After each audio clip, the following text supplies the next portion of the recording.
الحمد لله نحمده ونستعينه ونستغفره ونؤمن به ونتوكل عليه ونعوذ بالله من شرور أنفسنا ومن سيئات أعمالنا من يهده الله فلا مضل له ومن يضلله فلا هادي له ونشهد أن لا إله إلا الله وحده لا شريك له ونشهد أن محمدًا عبده ورسوله أما بعد فقد قال الله تبارك وتعالى في القرآن المجيد أعوذ بالله من الشيطان الرجيم بسم الله الرحمن الرحيم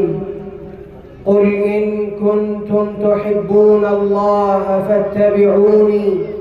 يحببكم الله ويغفر لكم ذنوبكم صدق الله مولانا العلي العظيم وقال النبي صلى الله عليه وسلم لا يؤمن أحدكم حتى أكون أحب إليه من والده وولده والناس أجمعين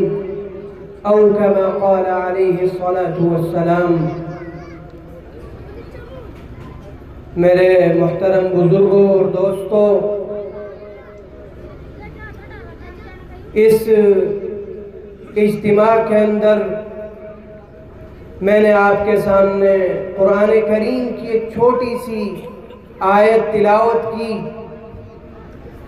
اور اسی کے مفہوم کی اللہ کے نبی علیہ السلام کی حدیث ذکر کی۔ قرآن کریم کے اندر اللہ رب العزت والجلال تمام ایمان والوں کو، تمام مومنین کو، تمام ان لوگوں کو جو یہ دعویٰ کرتے ہیں کہ ہم اللہ پر ایمان رکھتے ہیں، جو یہ دعویٰ کرتے ہیں کہ ہم اللہ کے نبی کو آخری نبی مانتے ہیں، جو یہ دعویٰ کرتے ہیں کہ ہمارے نام کے آگے محمد لگا ہے اس لیے ہم مسلمان ہیں، جو یہ دعویٰ کرتے ہیں کہ ہم مسلمانوں کی عیدگاہ کے اندر عید کی نماز ادا کرتے ہیں اس لیے ہم مسلمان ہیں، جو یہ دعویٰ کرتے ہیں کہ ہم جمعہ کی نماز کے اندر مسلمانوں کی مسجد کے اندر شریک ہوتے ہیں، مسلمانوں کے اجتماع میں شریک ہوتے ہیں، اور کبھی کبھار جہاں دین کی بات کے لیے مسلمان جمع ہوتے ہیں وہاں ہم جمع ہوتے ہیں، اس وجہ سے اپنے آپ کو مسلمان کہلانا پسند کرتے ہیں۔ ان تمام لوگوں کے لیے اللہ رب العزت والجلال نے ایک قاعدہ متعین فرما دیا اور اپنی محبت کا ایک پیمانہ عطا فرما دیا۔ اللہ رب العزت والجلال ارشاد فرماتا ہے قل ان کنتم تحبون اللہ فاتبعونی، کہ نبی، اے پیغمبر، آپ ان تمام ایمان والوں سے کہہ دیجئے، ان تمام ایمان والوں سے آپ کھلے عام کہہ دیجئے ان کنتم تحبون اللہ، کہ اگر تم اللہ سے محبت کا دعویٰ کرتے ہو، اگر تم یہ دعویٰ کرتے ہو کہ تمہیں اللہ سے حقیقی محبت ہے، اگر تم یہ دعویٰ کرتے ہو کہ تم اللہ سے محبت کی وجہ سے جنت میں جاؤ گے، اگر تمہارا یہ دعویٰ ہے تو تمہیں ایک کام کر دکھانا پڑے گا۔ وہ کام کیا ہے؟ محمد عربی صلی اللہ علیہ وسلم ارشاد فرما رہے ہیں فاتبعونی، کہ تم میری اتباع کرو۔ اللہ سے محبت کا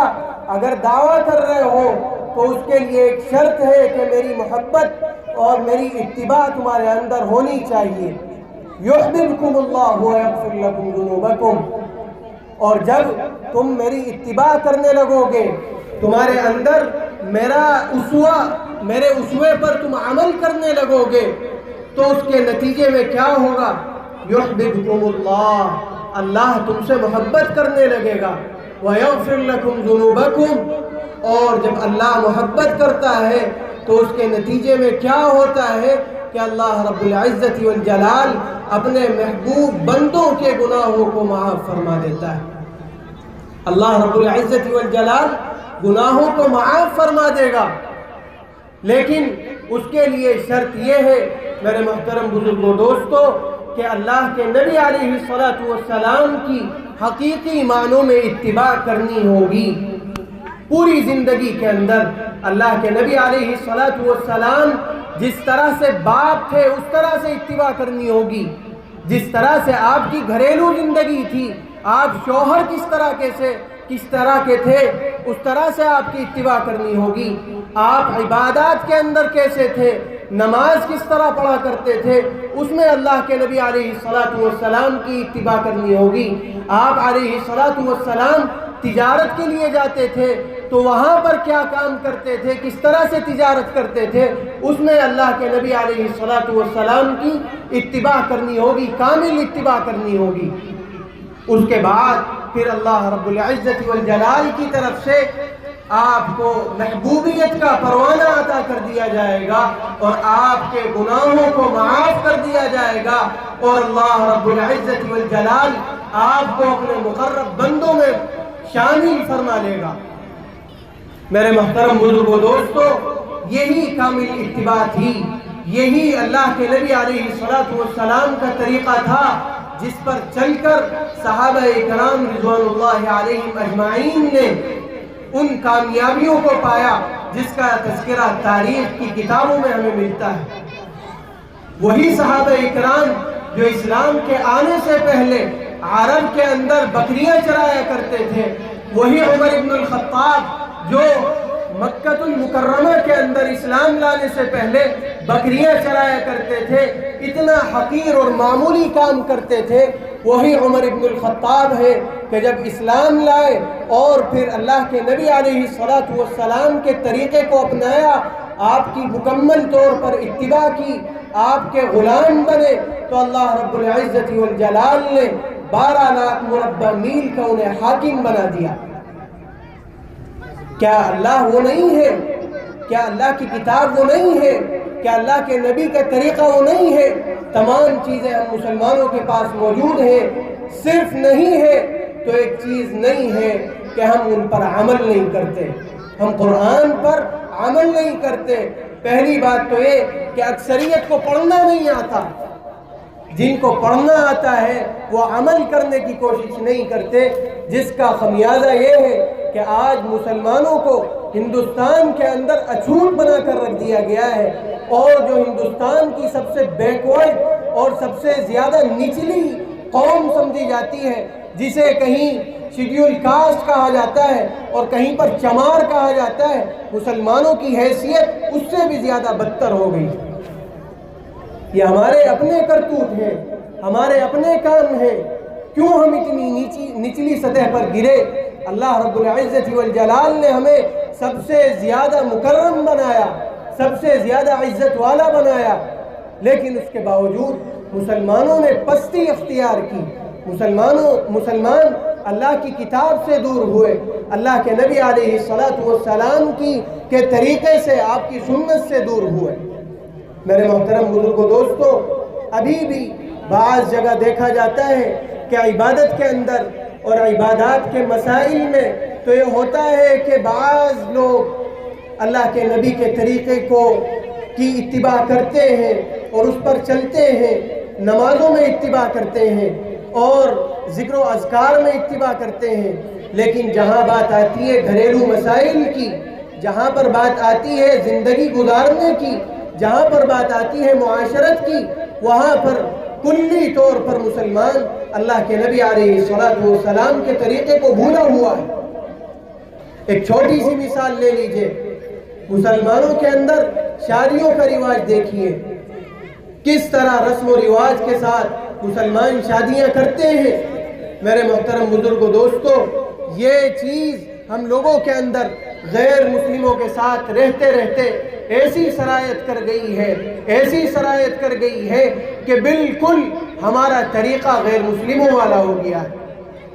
اللہ کے نبی علیہ السلام نے اپنی پیاری بیٹی حضرت فاطمہ الزہرا رضی اللہ تعالی عنہا کا جب نکاح فرمایا بالکل سادگی سے، حضرت علی کرم اللہ وجہہ دروازے پر تشریف لائے اور اللہ کے نبی علیہ السلام سے رشتہ مانگا۔ آپ علیہ السلام حضرت فاطمہ الزہرا کے پاس گئے اور کہا بیٹی علی دروازے پر کھڑے ہیں اور رشتہ مانگتے ہیں، کیا تمہیں منظور ہے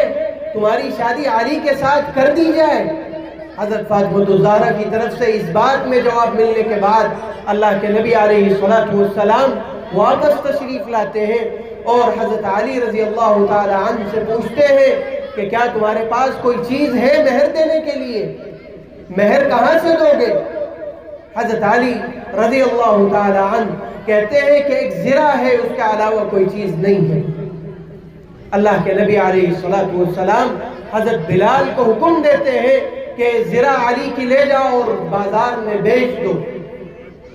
تقریباً 450 درہم میں وہ زرہ بکتی ہے۔ اس کے بعد جو پیسے آتے ہیں اس میں سے کچھ پیسے اللہ کے نبی علیہ السلام، یہ بات یاد رکھیے، اللہ کے نبی علیہ السلام نے اپنے پاس سے نہیں دیے۔ بعض لوگ جہیز کے سلسلے میں وجہ جواز نکالنے کے لیے یہ بات کہتے ہیں کہ حضرت فاطمہ کو اللہ کے نبی نے جہیز دیا، نہیں، حضرت علی کی زرہ جو بکی اور اس کا پیسہ جو اللہ کے نبی کے پاس آیا، اس میں سے کچھ پیسہ حضرت ام سلیمہ رضی اللہ تعالی عنہا کو اللہ کے نبی علیہ السلام نے دیا، جس کے عوض کچھ سامان گھریلو استعمال کا منگا دیا گیا۔ تو بات کو مختصر کرتے ہوئے میں عرض یہ کر رہا تھا کہ میرے محترم بزرگوں دوستو، ہمیں ہر میدان کے اندر اللہ کے نبی علیہ السلام کی زندگی کو مکمل طور پر اپنانا ہے، مکمل طور پر اس پر عمل کرنا ہے۔ یہ نہ ہو کہ ہماری نماز تو اللہ کے نبی کے طریقے پر ہو جائے، لیکن ہمارا گھریلو نظام، ہمارا معاشرتی نظام اور ہماری گھریلو زندگی وہ غیروں کے طریقے پر رہے۔ اس طرح کے اسلام سے کوئی فائدہ نہیں ہے کہ آدھا اسلام میں داخل ہو جائیں اور آدھا غیروں کے طریقے پر چلتے رہیں۔ ایسے مسلمان نہیں ہو سکتے۔ میرے محترم بزرگوں دوستو، اپنی بات کو اسی بات پر میں ختم کرتا ہوں کہ اللہ کے نبی علیہ السلام نے ارشاد فرمایا، لا يؤمن احدكم حتى اكون احب اليه من والده وولده والناس اجمعین، کہ تم میں سے اس وقت تک کوئی شخص کامل ایمان والا نہیں ہو سکتا جب تک میری ذات گرامی اس کے نزدیک اس کے ماں باپ، اس کی اولاد اور تمام لوگوں سے زیادہ محبوب نہ ہو جائے۔ یعنی تمام لوگوں کی رائے ایک طرف اور اللہ کے نبی کا طریقہ ایک طرف، جہاں پر اللہ کے نبی علیہ السلام کی بات آ جائے وہاں پر آپ کے طریقے پر عمل کیا جائے اور تمام چیزوں کو چھوڑ دیا جائے۔ اللہ رب العزت والجلال مجھے اور آپ کو کہنے اور سننے سے زیادہ عمل کی توفیق عطا فرمائے۔ وآخر دعوانا ان الحمد للہ رب العالمین۔